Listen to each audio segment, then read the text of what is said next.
Hai para Interisti, selamat datang di channel Interis. Kami akan selalu memberikan informasi terbaru tentang klub kesayangan kita, Inter Milan. Jangan lupa di-subscribe biar tidak ketinggalan beritanya. Inter Milan pulang dari duel sengit kontra Liverpool dengan lebih dari sekedar keringat dingin. Dalam laga yang berlangsung intens sejak menit pertama, Christian Cifu dipaksa melakukan dua pergantian yang tidak direncanakan. Hakan Calhanoglu dan Francesco Acerbi sama-sama tumbang akibat masalah otot. Kini, keduanya masuk ruang perawatan dengan situasi yang berbeda tingkat keparahannya. Seperti hujan yang berubah jadi hujan es, malam dingin di San Siro membawa kabar tak mengenakan. Baru 11 menit berjalan, Calhanoglu tiba-tiba duduk sambil memegang bagian dalam pahanya.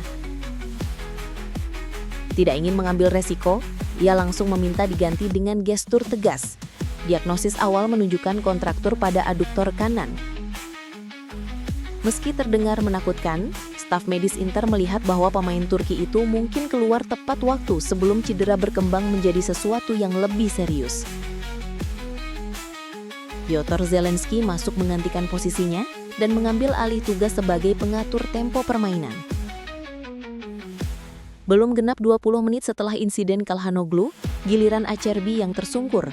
Saat mencoba menutup pergerakan Ekitike, bek veteran itu langsung merasakan tarikan di paha kanannya dan mengangkat tangan tanda butuh pergantian. Laporan awal menyebutkan ketegangan pada otot fleksor paha kanan, kondisi yang umumnya butuh waktu pemulihan lebih lama.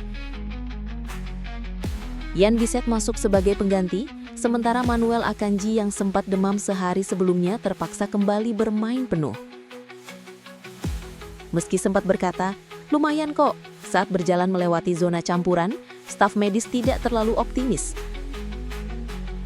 Keduanya sempat tampil penuh akhir pekan lalu melawan Como, namun pemeriksaan ulang tetap diperlukan untuk melihat dampak cedera terbaru. Waktu semakin mepet, Inter akan terbang ke Riyadh pada 17 Januari dan menghadapi Bolonya 2 hari kemudian. Acerbi nyaris pasti absen, waktu pemulihan tidak memungkinkan. Calhanoglu masih punya peluang tipis untuk pulih tepat waktu. Ini bukan kali pertama Inter sial saat menghadapi Liverpool. Pendukung di San Siro masih mengingat duel Anfield 2022 ketika De Vrij dan Brozovic sama-sama cedera di laga yang sama. Seakan-akan The Reds membawa kutukan cedera untuk Nerazzurri. Inter Milan kembali harus menelan pil pahit di Liga Champions. Bermain di San Siro dengan status unggulan, skuad Christian Cifu justru tumbang 0-1 dari Liverpool lewat penalti telat yang memantik perdebatan besar. Dominik Szoboszlai menjadi eksekutor di menit 88 setelah wasit Felix Zweyer, yang semula tidak memberi pelanggaran, mengubah keputusan usai tinjauan VAR. Kontak ringan antara Alessandro Bastoni dan Florian Wirtz dinilai cukup untuk menghadiahkan penalti bagi The Reds, meski banyak yang menilai situasinya terlalu ringan untuk menentukan hasil pertandingan sekelas ini. Keputusan itu mematikan momentum Nerazzurri dan sekaligus menghambat langkah mereka menuju 8 besar. Berbicara kepada Sky Sport, Cifu menilai timnya sebenarnya pantas mendapatkan hasil imbang.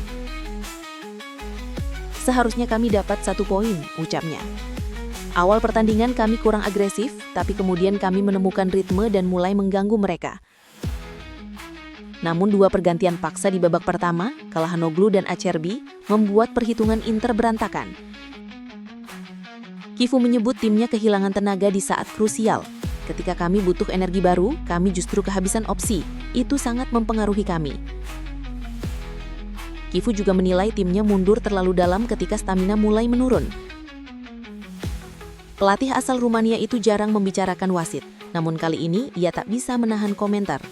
"Saya biasanya tidak membahas keputusan wasit, tapi menurut saya interpretasi awalnya benar. Ia melihat situasinya dan tidak menganggapnya penalti." Menurut Cifu, VAR seharusnya mengevaluasi dinamika secara lebih hati-hati. "Kami harus menerima keputusan itu, tetapi kami juga harus belajar menghadapi momen ketidakadilan seperti ini." Namun Cifu menegaskan Inter harus cepat bangkit. laga wajib menang melawan Genoa di Serie A sudah menanti. Kekalahan 0-1 dari Liverpool di San Siro bukan hanya menyakitkan, tapi juga menyisakan rasa frustasi mendalam bagi para pemain, termasuk Manuel Akanji yang tampil meski baru pulih dari sakit. Bek asal Swiss itu mengaku hasil ini sulit dicerna, terutama karena datang dari sebuah penalti yang memicu perdebatan besar. Meski absen latihan sehari sebelumnya karena sakit, Akanji tetap dipercaya Kifu sebagai starter dan tampil solid sepanjang laga. Namun itu belum cukup untuk menahan Liverpool dari kemenangan telat. Berbicara seusai pertandingan, Akanji tidak menutupi kekecewaannya. Sangat sulit kalah dalam pertandingan seperti ini, terutama karena penalti yang diberikan dengan cara seperti itu, ujarnya. Ini menyakitkan, tetapi jika kami tampil seperti hari ini, kami masih punya peluang untuk finish di 8 besar grup. Inter keboblosan di menit 88 setelah Felix Weyer, yang semula tidak memberi pelanggaran, mengubah keputusan menjadi penalti untuk Liverpool. Dominik Szoboszlai menjalankan tugasnya dengan dingin, menghukum Inter di momen paling krusial. Cedera Francesco Acerbi di pertengahan babak pertama memaksa Inter melakukan penyesuaian. Akanji mengomentari situasi tersebut dengan tenang. Ada banyak pertandingan, cedera adalah bagian dari sepak bola, katanya singkat. Namun kehilangan Acerbi jelas mengubah struktur pertahanan Inter, terutama saat menghadapi serangan cepat Liverpool. Ini menjadi kekalahan kedua Inter di bawah asuhan Kifu pada ajang Liga Champions musim ini, dan yang kelima dari 7 pertemuan dengan Liverpool secara keseluruhan. Rentetan ini mulai mengancam peluang Nerazzurri untuk bertahan di 8 besar grup. Penampilan Inter memang lebih baik dibandingkan laga sebelumnya, tapi tetap belum cukup untuk mencuri poin di malam penting. Berbicara kepada Inter TV, Piotr Zelensky tidak menyembunyikan rasa frustasi yang muncul setelah hasil pahit tersebut. Kami kecewa dan marah, kami tampil bagus melawan lawan yang kuat, ujarnya. Lalu ada insiden yang menurut saya bukan penalti, tapi sayangnya itulah yang mengakhiri pertandingan. Zelensky menegaskan bahwa tim sebenarnya telah bermain cukup baik untuk mendapatkan hasil berbeda, namun keputusan penalti atas Bastoni mengubah segalanya, membuat Inter harus menerima kekalahan kedua beruntun di kompetisi Eropa. Selain kekalahan, Inter juga dibuat cemas dengan cedera Hakan Çalhanoğlu dan Francesco Acerbi, 2 pemain inti yang sangat penting dalam struktur permainan Kifu. Zelensky menambahkan, kami berharap Çalha dan Acerbi baik-baik saja, karena kami membutuhkan mereka. Bermain setiap 3 hari tidak mudah, cedera seperti ini dialami semua tim. Rotasi yang terbatas membuat beban fisik menjadi semakin berat, sementara jadwal padat memaksa Inter untuk menjaga ritme tanpa banyak waktu untuk pemulihan.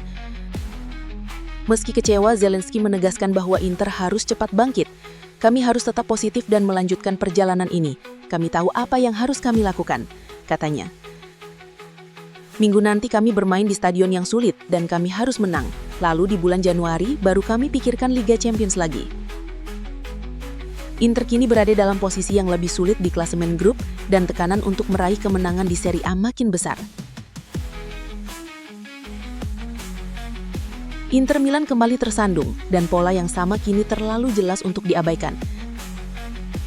Setiap kali menghadapi tim dengan level yang sama atau lebih tinggi, Juventus, Napoli, Milan, Atletico Madrid, dan kini Liverpool, skuad Christian Kifu justru berubah menjadi tim yang kehilangan identitas. Satu fakta pahit, 5 pertandingan besar musim ini, 5 kekalahan. Di San Siro, amarah supporter meledak ketika Felix Weyer kembali jadi pusat kontroversi. Keputusan penalti yang terlalu mudah untuk Szoboszlai membuat Lautaro geram dan Kolarov menerima kartu kuning karena protes. Tapi meski kemarahan itu dapat dimengerti, masalah Inter jauh lebih dalam daripada sekedar keputusan wasit. Sebelum penalti itu terjadi, Inter sudah kesulitan. Liverpool yang jelas bukan monster tajam seperti musim lalu, masih tampil lebih percaya diri, sementara Inter justru kehilangan intensitas yang biasanya mereka tunjukkan saat menghadapi awan kecil. Hasil akhirnya bukan hanya kekalahan, tetapi juga rasa frustasi 75.000 tifosi yang pulang dengan pertanyaan besar. Mengapa Inter selalu tenggelam di momen besar? Menang melawan tim-tim papan bawah memang membantu poin klasemen. Tapi untuk menjadi juara di Italia maupun Eropa, tim harus bisa menang di big match, malam-malam yang menentukan identitas. Anehnya, pada saat kesempatan besar datang, Inter justru kehilangan karakter permainan mereka sendiri. Agresivitas yang jadi trademark hilang, keberanian menghilang, sementara keputusan kolektif di sepertiga akhir terlihat tumpul. Faktor psikologis juga terlihat jelas. Inter mulai laga dengan gugup, kehilangan fokus, dan makin kacau setelah cedera Calhanoglu dan Acerbi memaksa pergantian cepat. Dua pukulan yang jelas mempengaruhi rencana Kifu. Namun Liverpool pun tidak tampil mematikan. Kesempatan untuk merebut momentum tetap ada. Inter hanya gagal memanfaatkannya. Tanpa penalti kontroversial itu mungkin Inter bisa mengamankan hasil imbang pertama mereka dalam duel besar musim ini. Tetapi fakta berbicara lain. Di Liga Champions, Inter awalnya melaju mulus dengan 12 poin melawan lawan yang lebih lemah. Begitu level meningkat, mereka kembali goyah. Kalah telak di Metropolitano oleh Atletico Madrid dan kini tumbang di rumah sendiri melawan Liverpool. Sementara di Serie A, pola serupa terbentuk. Kalah dari Juventus asuhan Tudor, dijebak Napoli versi Conte, dan tumbang di derby melawan Milan meski tampil cukup baik. Rangkaian ini menempatkan Kifu dalam sorotan besar. Dan masalahnya, ujian besar berikutnya sudah menanti. Dalam hitungan hari, Inter akan terbang ke Riyadh pada 17 Januari dan menghadapi Bolonya 2 hari kemudian. Sementara di Liga Champions, mereka masih harus bertahan hidup melawan Arsenal dan kemudian Borussia Dortmund. Pertanyaan utamanya kini bukan lagi tentang VAR atau Sweyer, tapi apakah Inter mampu menjadi besar saat malam-malam besar tiba? Jawabannya silakan ditulis di kolom komentar ya. Forza Inter!